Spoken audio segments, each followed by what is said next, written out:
Cari confratelli, SDV, mia carissima famiglia salesiana, alle famiglie che possano vedermi, carissimi giovani animatori, catechisti, vi saluto in questo momento di grande dolore per la pandemia del coronavirus, una realtà che colpisce l'umanità, colpisce tante nazioni, più di 188 in questo momento, e colpisce le nostre comunità salesiani SDV.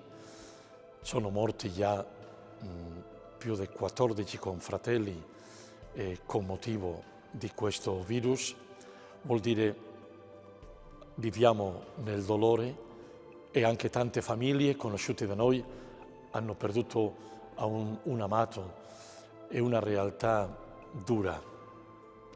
Porto nel cuore il ricordo del venerdì, la preghiera, dove abbiamo accompagnato tantissimi di noi al Santo Padre. Posso assicurarvi che le comunità salesiane e della famiglia salesiana di tutto il mondo siamo stati molto presenti in quel momento di preghiera nelle ore diverse del mondo.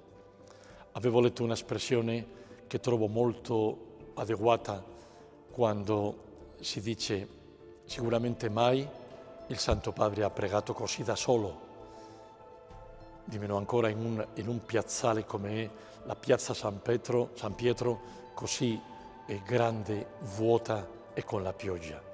Però sicuramente mai ha pregato così accompagnato di tutto il mondo cristiano e sicuramente altri credenti di altre religioni.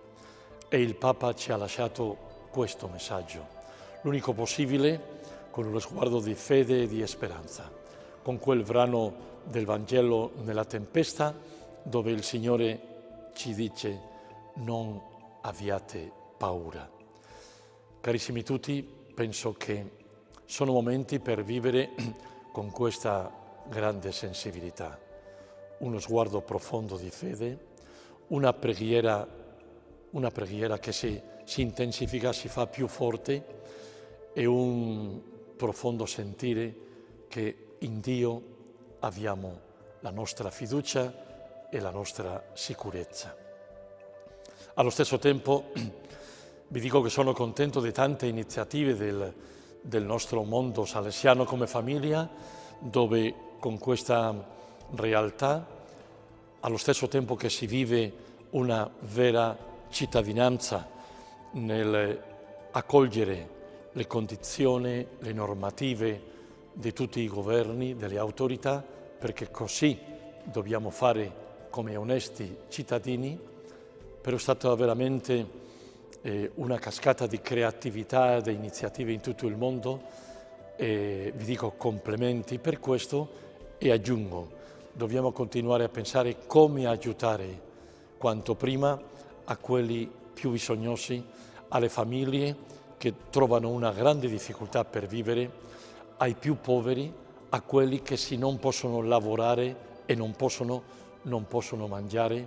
Dobbiamo rimanere con questa preoccupazione nel nostro cuore.